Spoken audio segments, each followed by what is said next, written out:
Olá pessoal, estamos aqui para mais uma aula descontraída aí, chamada Mesa Redonda. É uma aula mais voltada para a matéria de Ciências Humanas, por isso que a gente está aqui com alguns professores dessa área lá do Madan. Eu estou aqui mais como ouvinte, tá? Eu sou o Daniel, professor de Matemática e Física lá do Madan. Aqui a gente tem o Diogo, professor de Geografia e Atualidades, professor Bravin, de Sociologia e Filosofia, e aqui ao minha direita aqui o professor Igor, professor de História lá do Madan. Hoje a gente está aqui no Parque da Fonte Grande, estamos aqui no Mirante, onde dá para ver a cidade toda, porque o tema da aula de hoje, logicamente escolhido pelos professores, é cidades. Boa tarde aí. Boa tarde, galera do Madan. Boa tarde, meus colegas professores, Bravin, Igor, Daniel. Mais uma vez aqui, nesse ambiente de bate-papo. Dessa vez nós escolhemos o tema cidades. É um tema muito presente nas avaliações de vestibulares e no Enem. E um tema muito interessante para os dias atuais e para os atuais debates. Nós escolhemos um breve roteiro que vai iniciar pela antiguidade, a origem das cidades, passar pelo processo de urbanização da Revolução Industrial.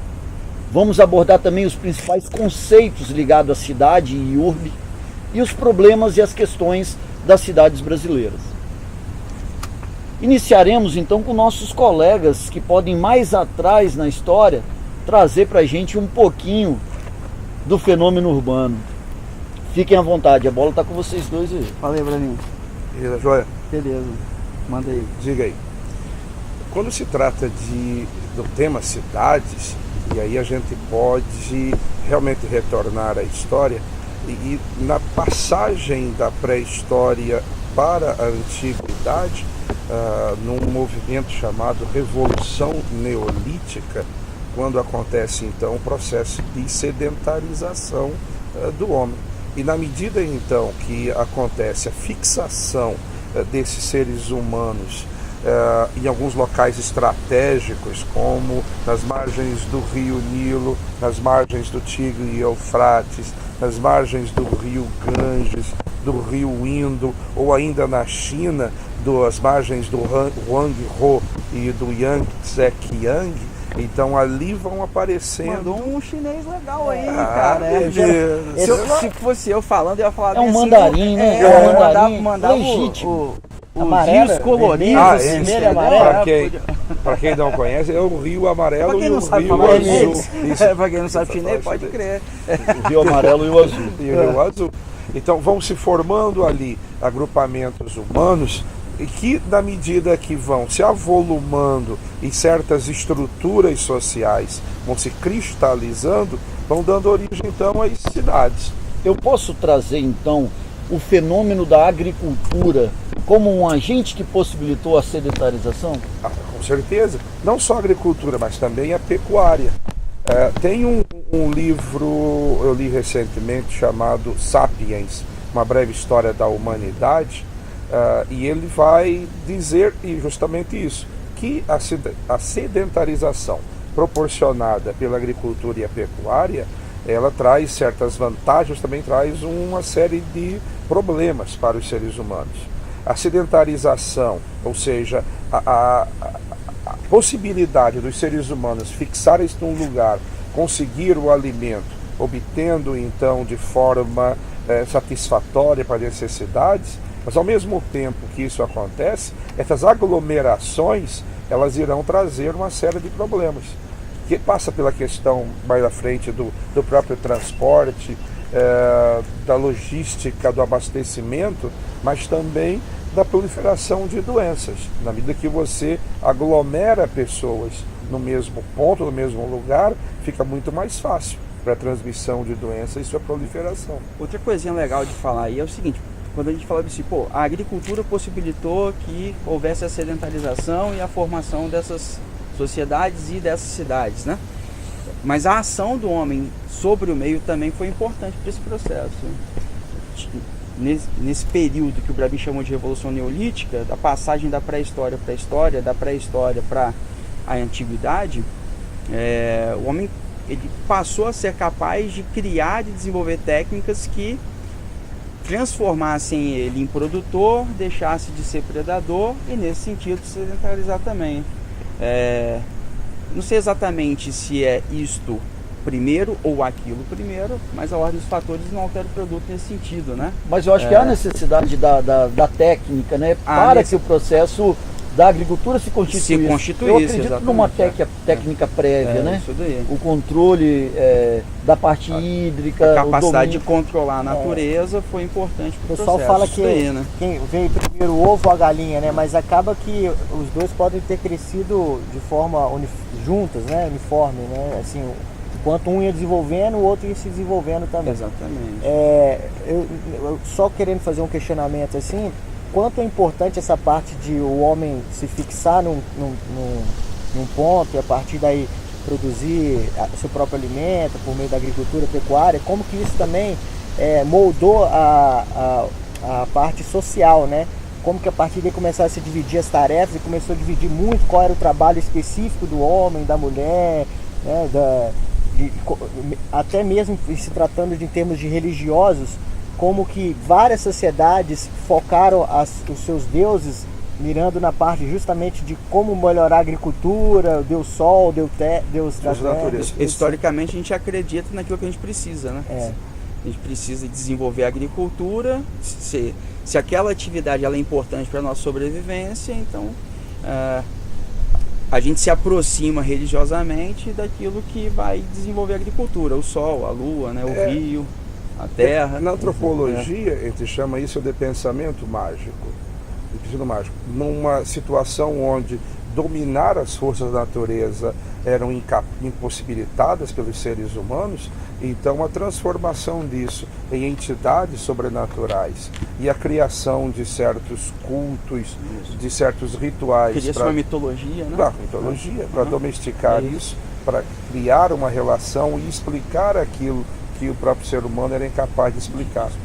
Tem o sociólogo francês chamado Émile Durkheim, ele vai tratar disso numa ideia de uma concepção evolucionista das sociedades. Ele vai dizendo isso, que na medida que esse processo de urbanização ele vai acontecendo e a divisão do trabalho, que ele chama de divisão social do trabalho, nós estamos assistir uma transição de modelos de organização da sociedade. Sociedades orgânicas e funcionais. Ele chama de solidariedade mecânica e solidariedade orgânica. Nessas sociedades mais primitivas, ele chama de comunidades tribais, por exemplo, ele vai dizer, como a divisão do trabalho era muito pequena, então você tem outras formas de garantir a coesão social.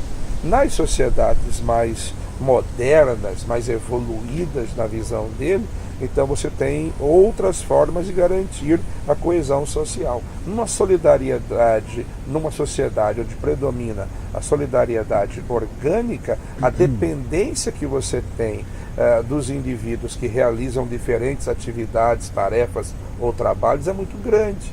Então você vive em sociedade, talvez menos porque você queira, mas muito mais porque você precisa. A interdependência. A visão do contratualismo está relacionada com contratualismo, né? Também. Historicamente, tem gente que acha que a gente vive em sociedade porque isso é natural da gente. É o naturalismo.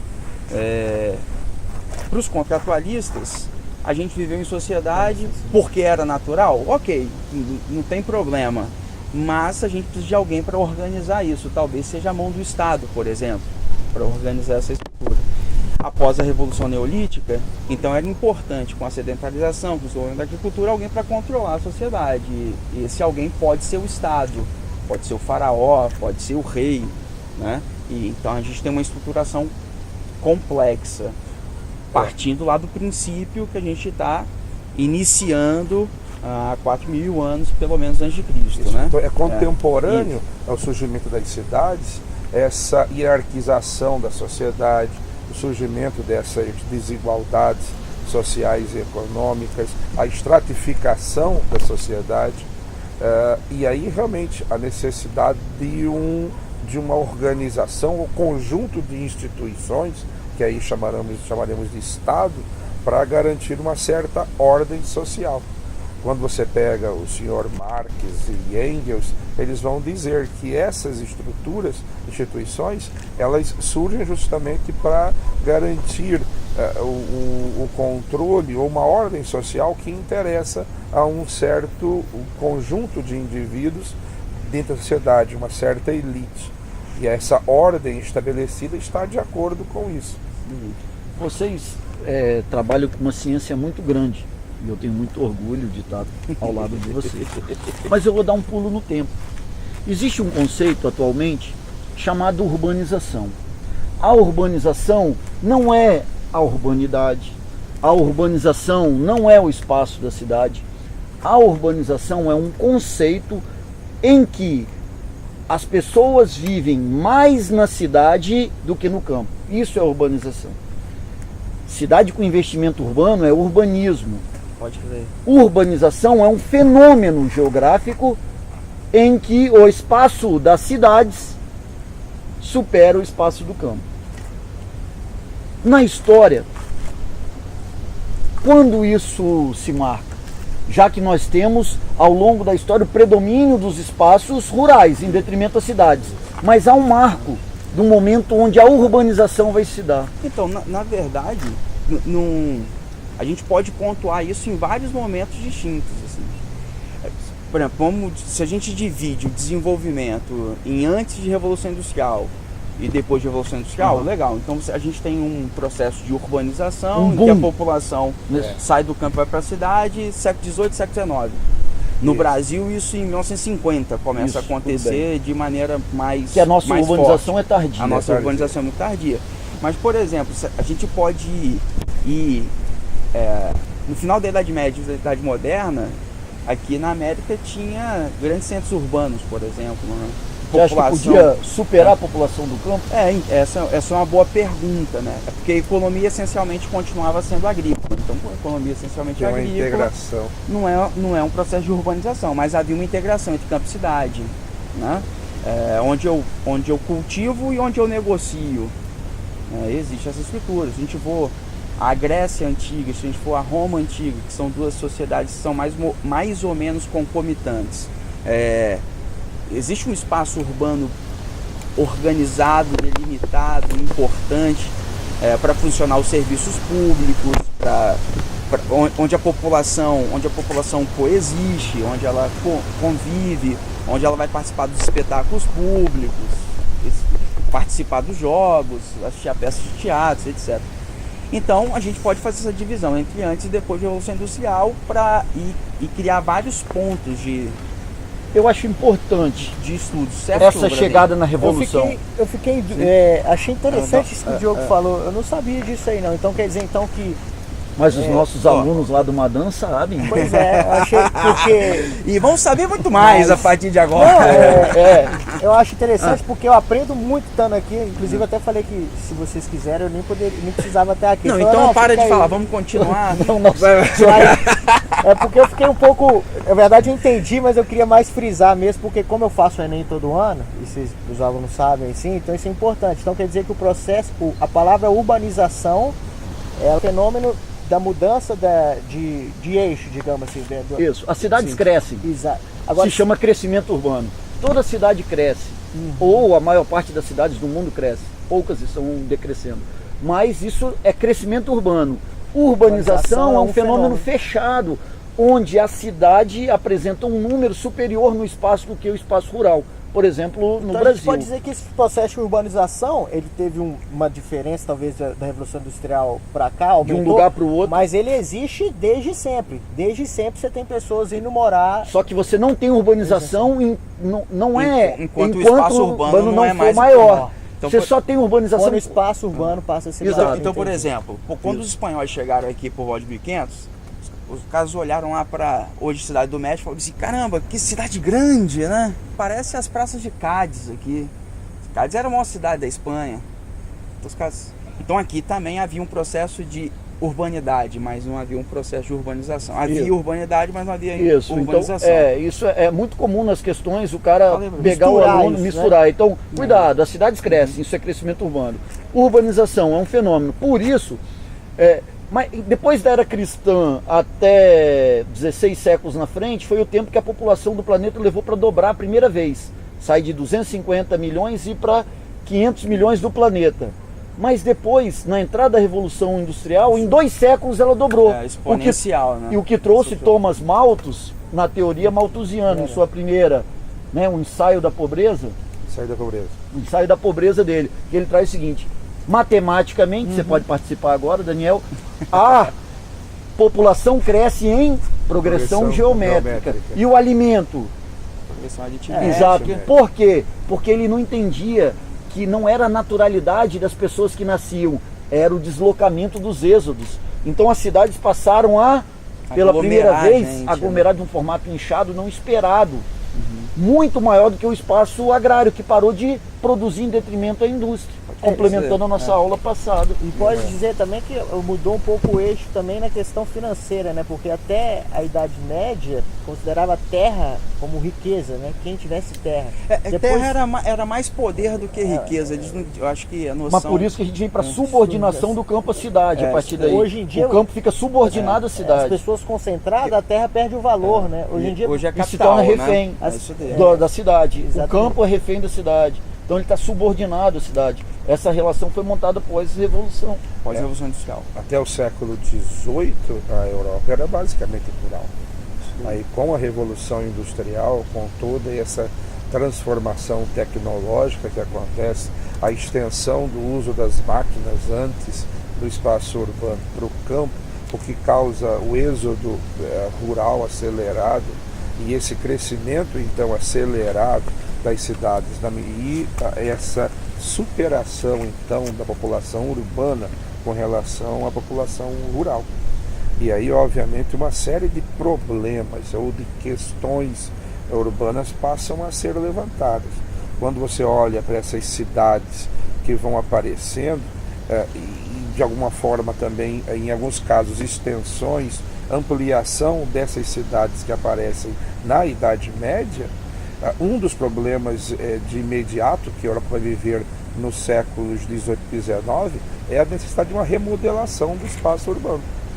Então você tem no XIX a Belle Époque, você vai ter uma remodelação urbana de Paris, remodelação urbana de Berlim, e esse movimento, o próprio metrô de Londres é desse período, necessidade de transporte, e esse movimento ele acaba chegando também ao Brasil, necessidade de reformulação urbana de espaços aqui no Brasil. O Rio de Janeiro, que era a capital na época, então, no final do XIX, começo do século XX, passa por isso.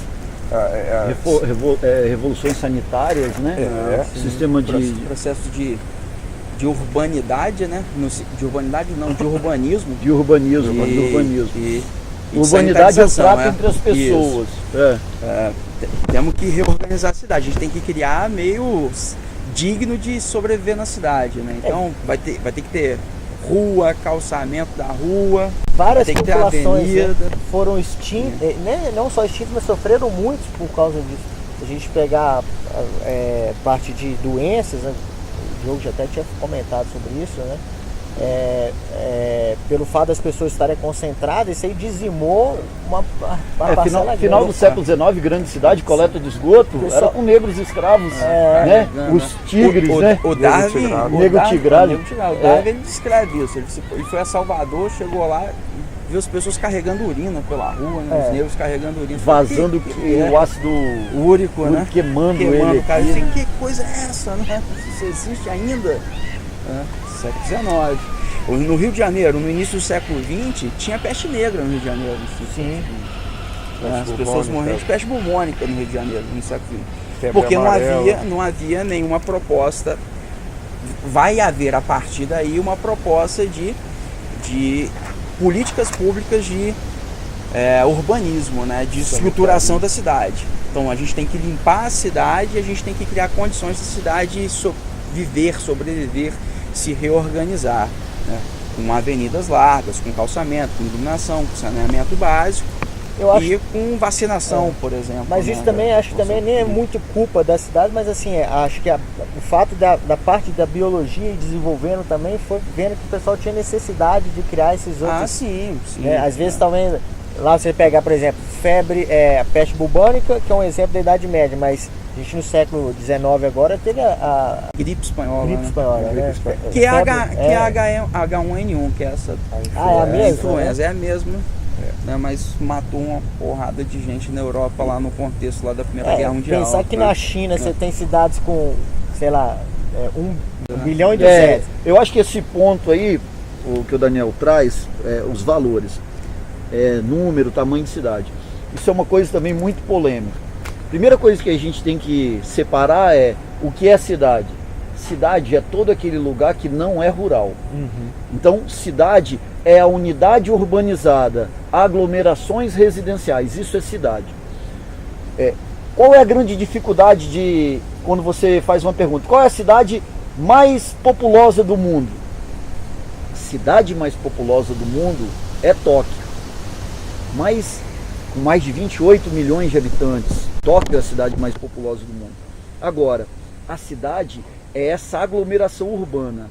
Em geografia urbana, isso se chama conurbação. A conurbação é a aglomeração urbana.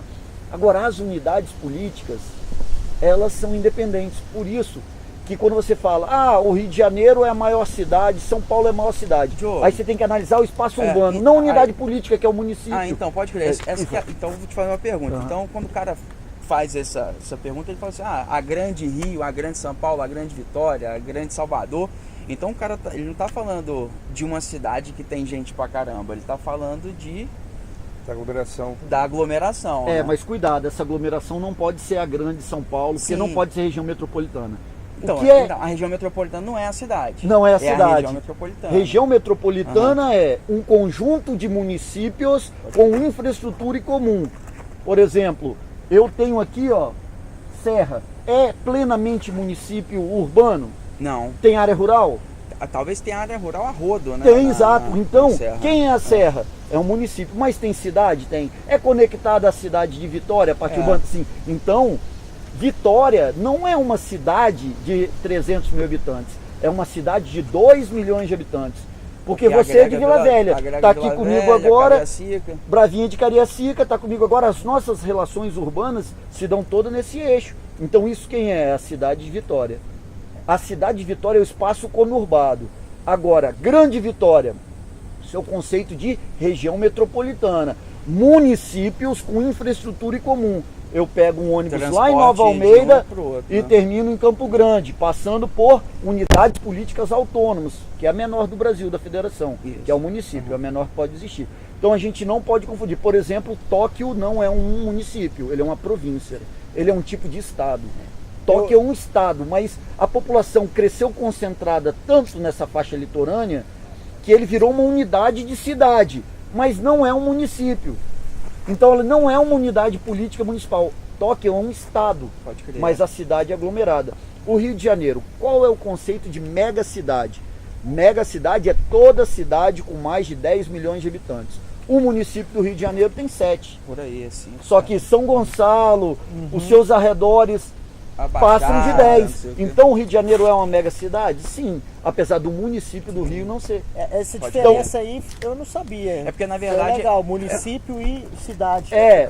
Porque uma coisa é política, a outra coisa é populacional. Exato, e reflexo do problema. Hoje, quando o cara pensa na dinâmica de tráfego do município de Vitória, não adianta o município de Vitória tentar resolver sozinho, porque sua demanda é da cidade. A galera que está circulando um monte de gente circulando, municípios vizinhos.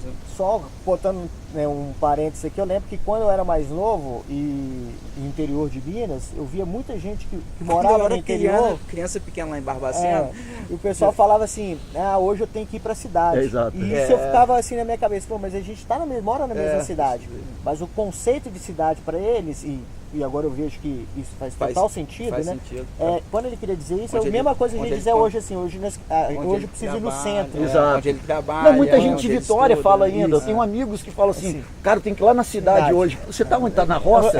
Mas é isso, é porque a cidade era um núcleo urbano afastado de onde ele morava. Que agora ela o quê? Conurbou, que é a expansão tudo dessa junto. Por mancha. isso que a gente fala de limite de município, mas a cidade não necessariamente tem o mesmo limite. Não, ela está Não. conurbada. Por isso que há uma necessidade de repensar essas relações, né? Por exemplo, Sistema de Segurança Pública de São Paulo. Antes era a Guarda Civil de São Paulo, agora é Guarda Metropolitana.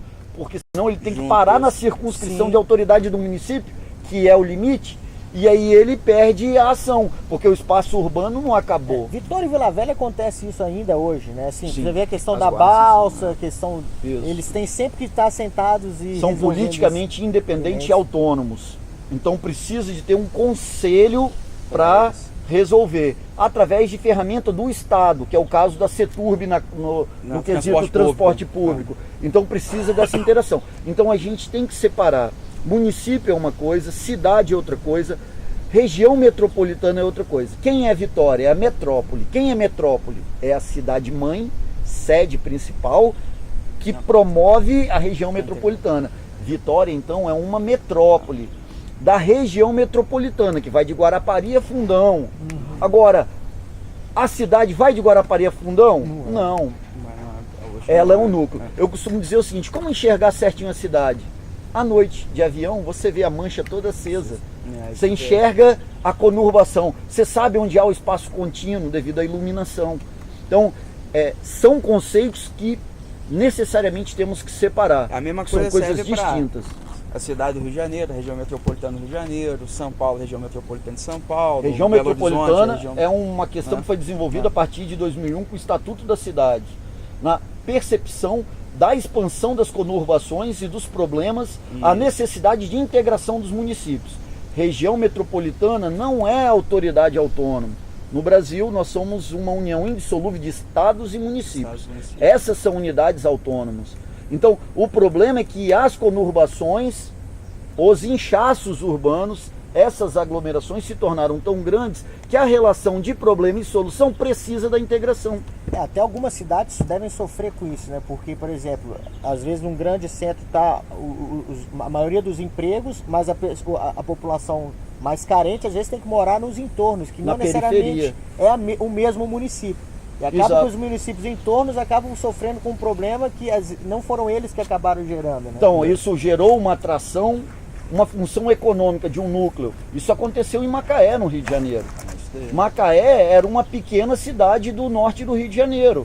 A presença do petróleo através das bacias de Campos, 60% quase do óleo brasileiro, isso trouxe um boom tão grande àquela demanda que a cidade cresceu em 10 anos de forma desorganizada e sua periferia absurdamente, através dos olhares do ouro negro que o petróleo traz, e de repente ela se viu sem esse apoio econômico, a mudança legal dos royalties, e ela não tem capacidade econômica de gerir essa infraestrutura necessária, esse boom demográfico. Então esses, muitas vezes, são problemas de políticas diferentes, partidárias em municípios diferentes, promovem entraves às soluções da conjuntura. Aqui no Espírito Santo, a gente percebe isso também em alguns momentos. Na década de 50 para 60, com o programa de erradicação dos cafezais improdutivos no interior do estado, tivemos um fluxo muito grande de gente formando bolsões, os bolsões de pobreza. Aqui nós estamos na região de São Pedro, mais ou menos desse período, já foi chamado de lugar de toda a pobreza. Então você tem um inchaço muito grande dessa área e a dificuldade de oferecer a infraestrutura de saúde, educação, segurança para essa gente. Quando a própria CST, hoje a ArcelorMittal, Tubarão, vai ser erguida, atraiu-se também muita gente. Aqui da fronteira com Minas Gerais, do sul da Bahia. E tem alguns locais aqui em Cresce, principalmente. Você tem em Porto de Santana, tem uma região chamada ali do Morro do Quiabo, dos baianos que vieram para lá. Em Vitória mesmo, a região ali do Morro Alagoanos. E aqui, Então, pô, lá, pertinho. do lado aqui. Eu vou contar uma história interessante que é da minha cidade, que é de Patinga, que ela é uma cidade nova, desde 64. Mas o interessante é que a origem dela é devido a Uzi Minas, que é uma siderúrgica imensa. E a Uzi Minas inaugurou em 60. Ou seja, você veja, demorou 4 anos para eles instaurarem que ali seria o município, ali chamariam de Patinga, e a Uzi Minas acabou erguendo, assim, todos os bairros em volta, foi ela que ergueu. Mas- Então, ou seja, foi uma empresa que construiu A Vale uma fez cidade. isso com Itabira, a Vale Sim, hoje em Carajás construiu uma Isso, cidade daí, também, uma então coisa. muitas cidades surgem assim, usinas hidrelétricas Exige no isso norte, também. exato. Mas posso contar uma curiosidade aqui sobre Patinga? Sim, claro. Então, em 63, em Patinga, teve um massacre de Patinga. A Uzi Minas já funcionava lá, né?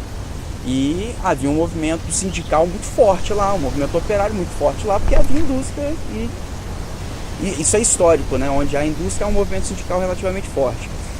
E Patinga foi desmembrada da antiga Acesita, que hoje é Coronel Sim. Fabriciano, né? Na verdade, Timóteo. Né? De Timóteo, desculpa. Por quê? Por conta dessa... Para acabar com um centro, né? Pra Para desorganizar. dividir o movimento sindical, para desorganizar o movimento sindical, que ali era muito forte. Então, a divisão de Patinga, o surgimento do município de Patinga, comunidade autônoma, tem uma motivação política muito mais importante do que só uma questão econômica, entendeu? Não, sim, Né? Agora, isso que você falou é claro que é verdade, né? Tem os bairros lá, o bairro dos engenheiros, que é o Cariru, né? Aí tem o Não, bairro mas dos não são só diretores. uns, mas tem muitos. Os Muitos bairros, os bairros, bairros né? em volta. E engraçado que, pelo fato dela ser uma siderúrgica, vários prédios e várias construções são feitas de aço mesmo, assim. Uhum. Então você vê que a cidade, muita coisa assim, você vê assim, ao invés de ser um muro, é tudo de aço feito. Ou seja, você vê que a mão da empresa está em todo lugar. Inclusive agora com essa queda do preço, do valor do aço, Subsídio americano. não só do americano agora, mas Antes do já, chinês, que teve há uns 10 anos atrás, concorrer com o aço chinês está algo muito difícil. Então a cidade sofreu muito por causa disso, porque assim como quando a empresa estava, né, indo bem, a cidade também ia bem. Quando a empresa começou a ir um pouco pior, a cidade sentiu bastante, apesar de hoje ter um núcleo de outras indústrias também, mas você vê que tem muita indústria em volta que trabalha em função da Uzi Minas. Isso é uma característica da vocação das cidades. Por exemplo, Vitória, apesar de toda a beleza que a gente pode analisar agora, não é uma cidade economicamente de turismo. Sim. Ela é de serviços ligado à indústria, à Serra, Vitória, a esse complexo. Então a gente tem essa característica, cidade industrial, Ipatinga. Nós temos cidades religiosas, Aparecida, por exemplo, Meca, no mundo inteiro. Nós temos cidades turísticas. Sim. O Rio de Janeiro é uma cidade forte turística, né? Paris, que é a cidade mais forte Mais turística do visitada. mundo, mais visitada do planeta, que é Paris. Então, as cidades elas têm diferentes vocações. Agora o Igor tocou numa coisa muito interessante, que é um conceito novo, muito presente nas avaliações atuais. A pressão sindical promovida nos grandes centros fez com que as entidades privadas, empresas, indústrias, pressionassem o processo político a uma saída das cidades com novos incentivos. A gente chama de desmetropolização. A desmetropolização é um fenômeno recente. Não é de escolha da população. Ah, mas as pessoas dizem que eu quero melhor qualidade de vida. Você não vai viver de amor em lugar nenhum. As empresas se afastam, se isolam, solicitam dos municípios incentivos para isso, mas fugindo da pressão sindical dos grandes centros. Isso foi muito forte na década de 90, né? Muito, Começou na mas década no de início 90, do século né? XXI A foi gente forte. pode falar isso que daí. a Samarco é um exemplo disso ou não, ainda está Ainda na área? não. Ainda tá Não, numa mas porque a área, Samarco é de escolha de logística. Você sabe como é que o minério chega lá? chega por Min- tubulações. minerador, né? né? Saindo de Pipelines, Mariana. são os Isso. dutos. Então eu preciso... Qual o nome, né? Pipelines. Ah, Pipelines, é onda, pô, onda não, de- pipelines, da Bahia, são, eu já pipelines fui são lá. os Praia da dutos Bahia. planos. Ah, Aprendeu agora? quando eu É. peguei onda, muito onda em pipeline, É o isso daí é tubo, tubo. Os pipelines são os Saquei, é o tubos. tubo, saquei, eu sou do surf. Então, na verdade, porque eu estou no final do Legal. Caparaó, aonde da região serrana mineira produtora do quadrilátero ferrífero, eu podia atravessar e me conectar ao mar, sem ter que atravessar grandes orografias.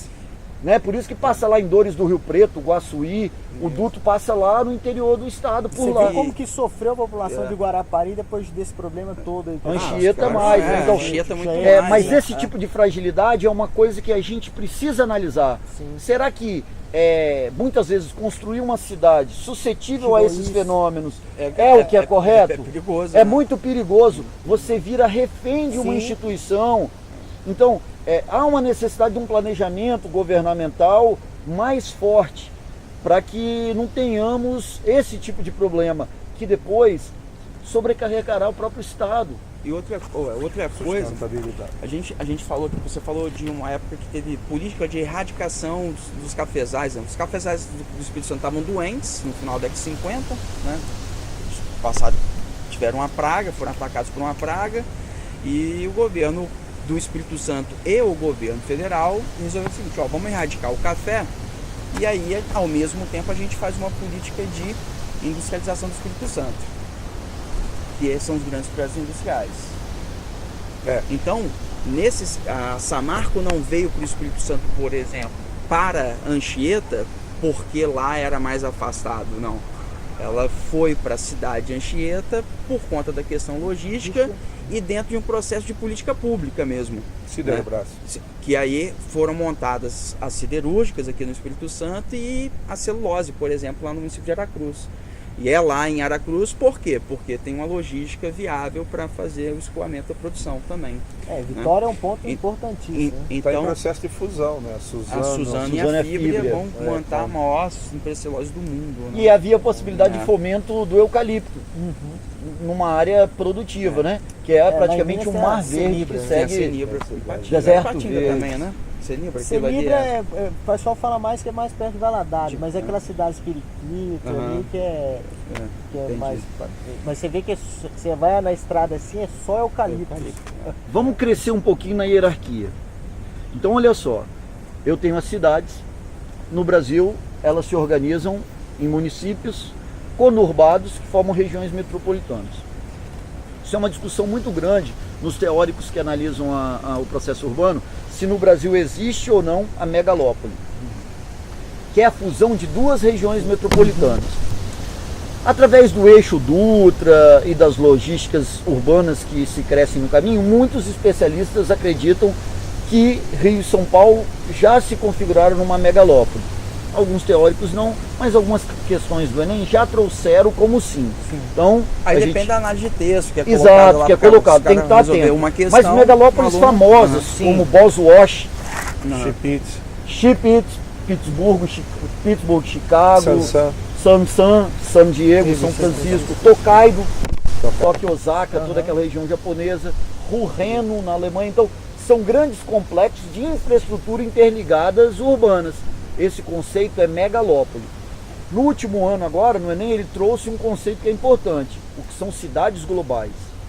Não tem relação com o seu tamanho e sua demografia, é a sua polarização, sua conectividade e influência com cenários globais no cenário. Seria, o Rio de Janeiro seria, Nova York seria... São Paulo seria mais que o Rio. É, mais que o Rio, só por causa da Bovespa e essa relação, né? Legal. Na Europa, Frankfurt, uma cidade demograficamente pequena. Porque tem a Bolsa de Valores. Essa força. Então, essa foi uma questão que eles cobraram. Então, eu estou falando de poder de polarizar. O Milton Santos chama de capacidade informacional, infraestrutura informacional, sua rede de comunicação, informação, logística, economia e finanças. Então, é um cenário importante. Megacidade é exclusivamente relativo a tamanho, mais de 10 milhões de habitantes. É uma cidade, né? É uma cidade, não é um município, Pode hein? Crer, é um lugarzinho. Exatamente. Então, ponto no município. Nós temos que entender que isso é visto globalmente como um fenômeno problemático. Não é para bater palma e colocar em Guinness, não, maior cidade. Que legal, sim. Exato, o cara fala, pô, você mora numa cidade, eu queria morar numa menor. Porque, o começo dessa conversa foi quando você, Daniel, veio apresentar para você a cidade na China. Vou te trazer um dado que é monstruoso. A China tem 1,4 bilhões de pessoas, o Brasil tem 207. Na China não tem uma cidade do tamanho de São Paulo. Xangai não seria...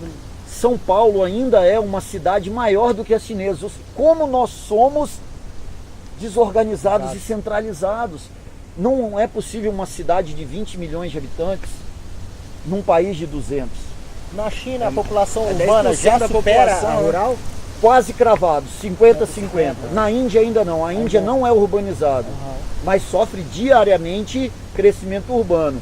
E vai chegar perto de 2 bilhões até 2060, 70, porque o seu ritmo de crescimento vegetativo é bem maior do que o chinês. Mas é exato, não vamos ser aqui malthusianos, mas é um olhar de desorganização que eu estou trazendo ao Brasil. Não tem nada a ver com malthusianismo. Exato, né? não é? Senão daqui a pouco a gente vai querer criar algum tipo de controle demográfico aqui, pensa. Então é a gente entender, o Brasil é muito desorganizado. É da década de 70 o programa do Salário Família, que veio para os processos de expandir para o interior do Brasil e acabou concentrando mais ainda nos espaços urbanos, né? É nesse momento que a população urbana supera a rural. Em 70? 75, 20 por 5%. Mas o legal é que às vezes, porque como a gente está falando aqui, na verdade é porque eu penso isso, mas não sei se todo mundo pensa. E eu também não sei se eu estou certo. Quando a gente conversa aqui, eu fico imaginando, o Estado ele foi incapaz de fazer essa pulverização para não haver concentração por 20 milhões de pessoas num lugar só e tal. Aí às vezes parece que o Estado não foi capaz de criar uma infraestrutura que pulverizasse as pessoas ou criar políticas, uma parceria público-privada que pulverizasse as pessoas. No Brasil tivemos alguns esforços. Então, mas teve esforço, é isso que, Zona aí que eu ia Franca, chegar. Zona Franca, Francas. o JK na 50 criou a Sudene, né? Sudana sequência. Até a despolarização da capital brasileira. Colocar a Brasil, capital né? na região centro-oeste. Então, muitas vezes o Estado se esforça sim. Né, O problema é que no caso do Brasil, o Diogo pode explicar um pouco melhor, mas a concentração populacional ela está muito ligada à atividade econômica realizada. E aí, no caso do Brasil, essa proximidade com o litoral fez todo mundo ficar no Sudeste, né? No litoral, né? Seja da Bahia. E historicamente a gente também teve uma colonização, não estou falando de colonização metrópole-colônia, a gente teve uma ocupação do Sul muito tardia no Brasil, então a população no Sul é menor, ainda é menor, né? Esse conceito ficou concentradão mesmo no Sudeste, né? Conceito bem cobrado que eu já vi em prova é o conceito de demografia, que o Brasil não é um país que é... Isso é distribuição demográfica. demográfica. Nós somos um país populoso, é uma relação ligada exclusivamente à população absoluta, 207 milhões. Quantas pessoas tem? Povoado é uma relação por área, mas ela não mede distribuição, porque ela não mede aritmética, ela é PA dividido por área. Entendi. E a gente deve estar aí na casa de 23 habitantes por quilômetro quadrado, mas nós temos um problema de distribuição. Sim. Nós temos uma população realmente, como o Bravin citou, muito concentrada nos espaços urbanos, que são costeiros, que são litorâneos, fruto de uma demanda ligada à indústria, serviços, exportação. E um campo muito sofisticado se comparado aos outros cenários brasileiros. E esse campo sofisticado, mecanizado, ele nunca foi capaz de absorver esse fluxo. Nós estamos falando de reter. Nós estamos falando de uma das economias agrárias mais poderosas do mundo, Brasil. E nos outros setores estamos longe disso. Estou falando do Centro-Oeste. Estou falando do Centro-Oeste. Eu estou falando de um programa que foi criado pelo governo militar de expansão das fronteiras agrárias, frentes pioneiras, que ela só gerou concentração técnica após Revolução Verde, com apoio de muitas empresas multinacionais, e um campo vazio para o Brasil. E agro é tudo, agro é pop, agro é show. O campo enriqueceu, mas não conseguiu reter, né? E nem atraiu promove pessoas, e coloca a gente hoje no lugar entre os 3 piores do mundo no coeficiente de Gini. Pode crer. Enquanto as pessoas querem comemorar uma posição subida do IDH, a distribuição, o IDH é incapaz de mensurar a distribuição. Para isso entra o índice ou coeficiente de Gini, varia também de 0 a 1. Quem está mais perto de 0 é melhor. Exato. E quem está mais próximo a 1 é o pior. É diferente do IDH. Isso aí, o coeficiente. Ele tem uma curva, ele usa a curva. Ele falou assim, uma empresa queria seguir o coeficiente de Gini de uma certa cidade. Porque ela, justamente para fazer a distribuição salarial entre o cara que recebe menos e o cara que recebe mais. Então quantos por cento... Para diminuir a distância. Para diminuir a distância. Quantos por cento que esse pessoal que recebe mais deveria receber para seguir a distribuição de Gini? Então você tinha que fazer um cálculo para descobrir qual Utopicamente, zero significa que todo mundo ali ganha a mesma coisa naquela cidade. E 1 significa que um cara tem toda a renda e ninguém tem mais. Nada. Então, esse é o coeficiente, ele traz. Não serve para ser analisado sozinho também. Se você chegar no Burundi, onde ninguém tem nada, vai ser dividir nada por nada, exato. Eu preciso de criar relação. Vai ser a família real lá só que tem o... Então você tem extrema pobreza e eles estão na frente do Brasil. Por isso que os indicadores não servem para sozinhos. Eles têm que ser cruzados, né? Exato, você tem que analisar os contrapontos. Então falei de megalópole, falei de megacidade, cidade global. Uma coisa que é muito importante é quando a gente fala de hierarquia urbana brasileira. Ela foi criada a partir da ideia de região funcional. O que é isso? O que uma cidade influencia no tamanho ao redor. Então a gente começa. Metrópole global, São Paulo, interage com todo o Brasil e nos posiciona, nos polariza com o mundo. Isso vem diminuindo.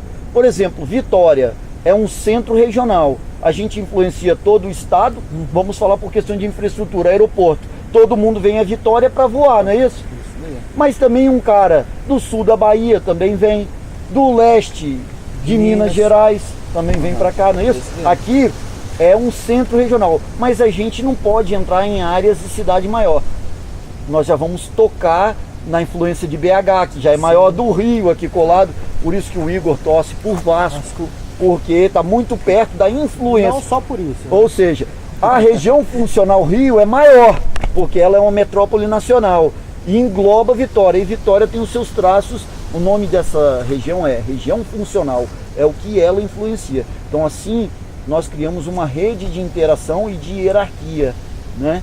Que é importante também, questão muito presente em processos seletivos. Isso é bem problemático, né? Porque às vezes tem cidade, você é só prefeito, né? O prefeito teoricamente seria um cargo do executivo de menor importância, mas às vezes ele pega uma cidade como Vitória, que a importância dele para a região como um todo é grande. Você vê lá no Roraima agora, Roraima, né? Que tem muitos venezuelanos chegando, que foi um problema do Acre um tempo atrás, com os haitianos.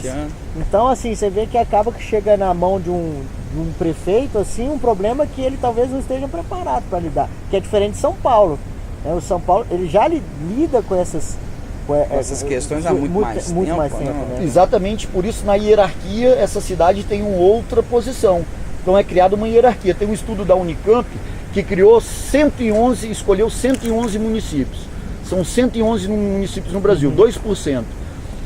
Só esses 111 municípios no Brasil têm alguma importância de existir funcional. Todos os outros têm dependência dele. Certo. Tipo, o cara lá em Dores do Rio Preto tá com a unha inflamada do pé. Ele sai e vai Alegre. Chega em Alegre, cara, não tem um antibiótico para esse. Ele vai em Cachoeiro. De Cachoeiro ele vem para cá. Se for uma coisa monstruosa, ele é mandado a São Paulo. Ou seja, cria-se uma hierarquia de demanda. Então, existem 111 municípios no Brasil cadastrados nesse reflexo. Todos os outros são dependentes desses 111. Então, não tem que diminuir o número de municípios? Do ponto de vista matemático, mas para que um município... Pô, o cara não tem arrecadação, o cara não tem hospital, o cara não tem escola. Tudo que ele faz, ele tem que fazer com o vizinho, pelo menos. Entendeu? Adjacente, o cara colado. Senão tem que ir para muito longe. Aliás, o cara faz lá o ensino regular dele na cidade. Aí vai entrar na universidade, ele tem que ir Eu acho que a gente tem que falar de outra coisa, além disso. É a mudança do Pacto Federativo.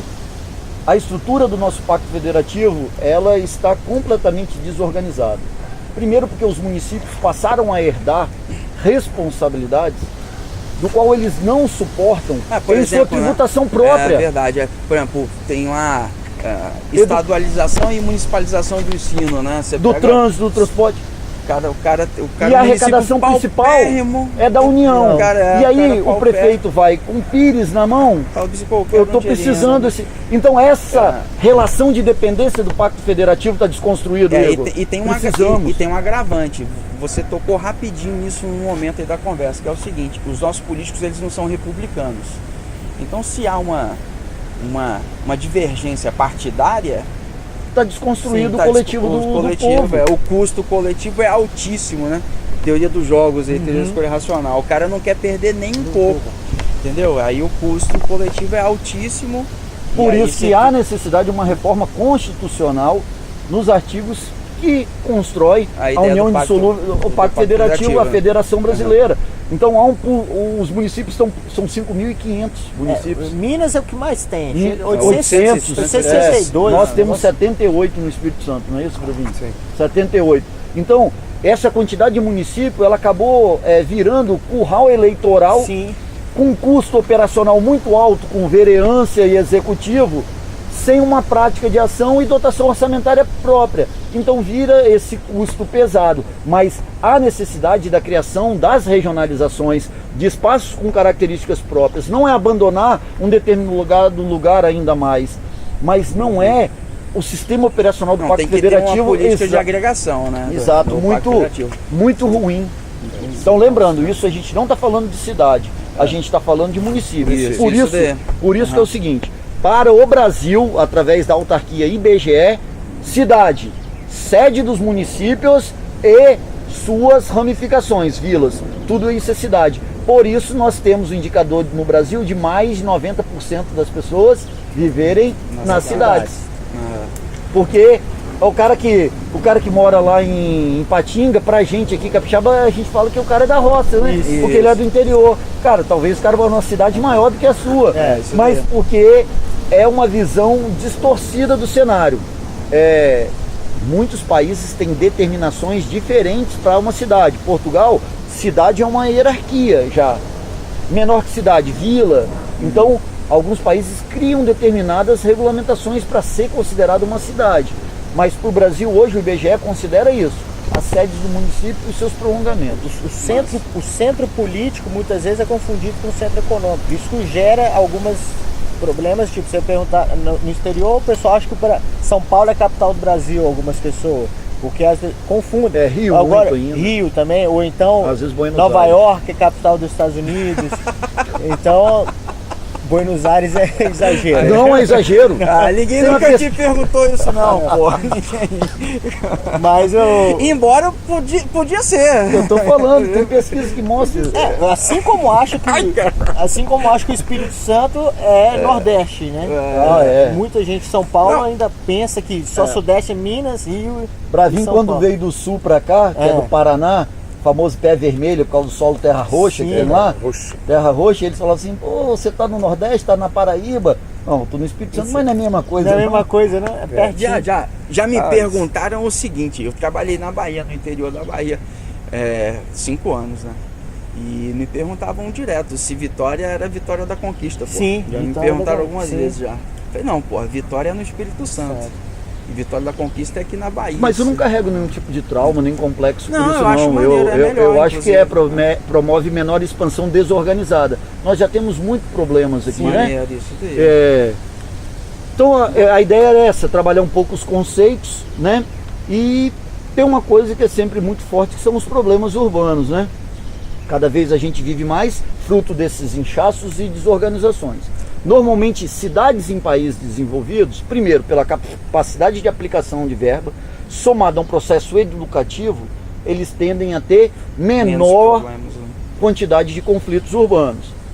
Mas hoje as cidades brasileiras apresentam muitos, que todos nós somos vítimas, né? Vítimas a gente pode trazer aí, que eu acho que hoje a violência, transporte, a criminalidade e violência, ela transcende só o tamanho da cidade, né? Ela passa também por uma questão ligada a fenômenos como a desorganização social, a quebra das estruturas, as desigualdades sociais. Eu acho que o Estado, o município em si, né, ele perdeu tanta governabilidade que em alguns lugares, e a gente está vendo isso nos dias de hoje com frequência, um governo um paralelo o está Estado tomando. paralelo, né, que a Exatamente. gente Vê o caso do Rio de Janeiro sofrendo com as milícias agora, então tem a questão, né, tá bem sendo comentado isso. Mas não só lá também, né? Se pegar alguns locais que a polícia, né? Bem famoso, polícia não entra, saneamento básico não tem porque o governo paralelo de lá não deixa o saneamento básico chegar lá, ou o Estado oficial também mesmo não vai. O Estado chega muitas vezes nessa... Mas o Estado do Rio de Janeiro é um Estado que não tem capacidade econômica para suportar uma cidade de 13, 12, 15 milhões de habitantes agrupado.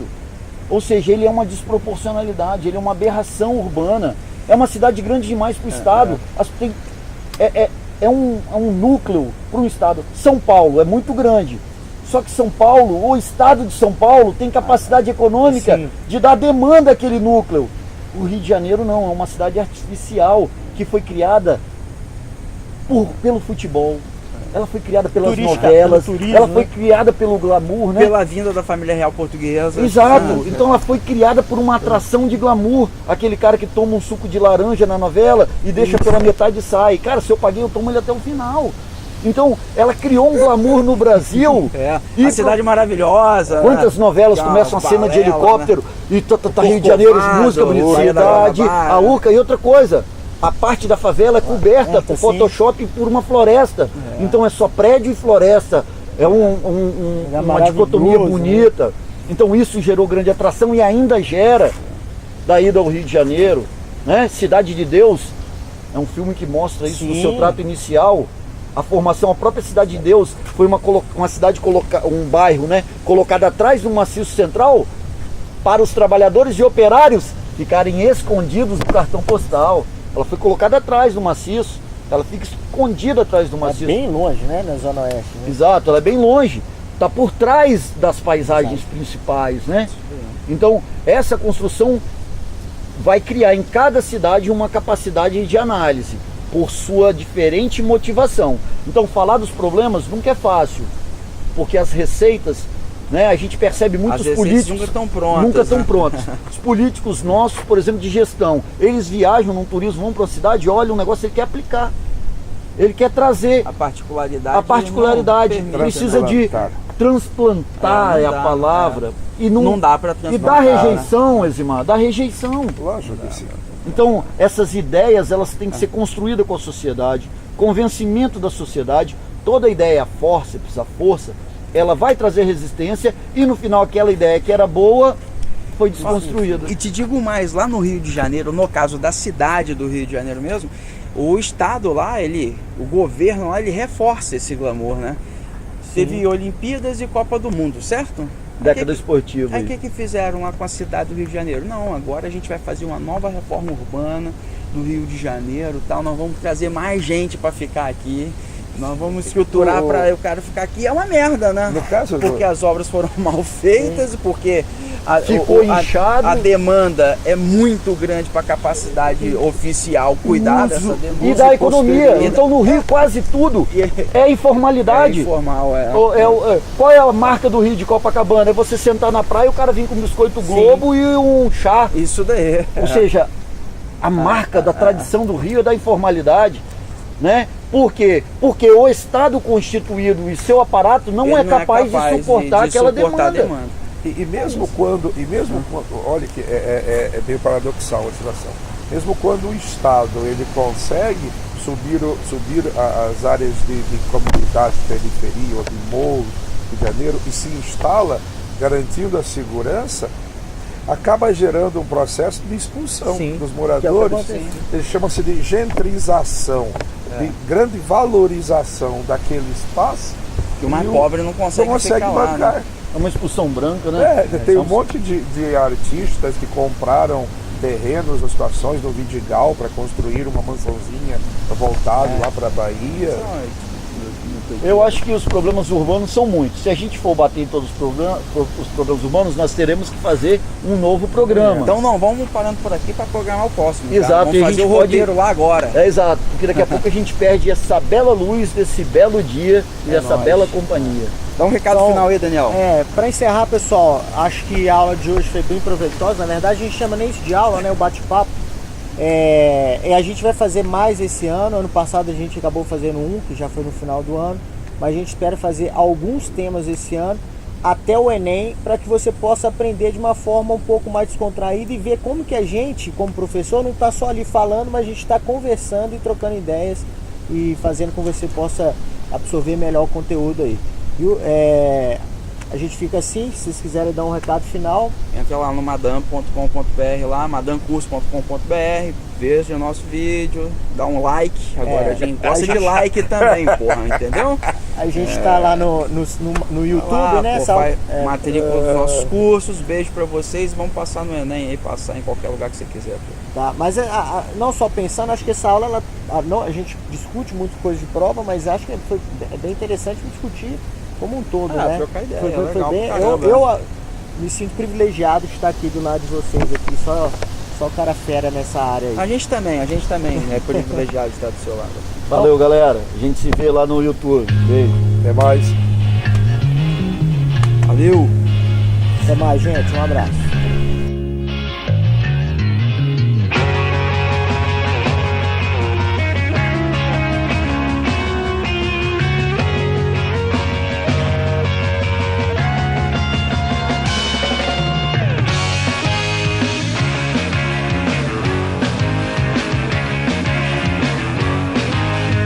Desde os primórdios até hoje em dia, o homem da paz e o macaco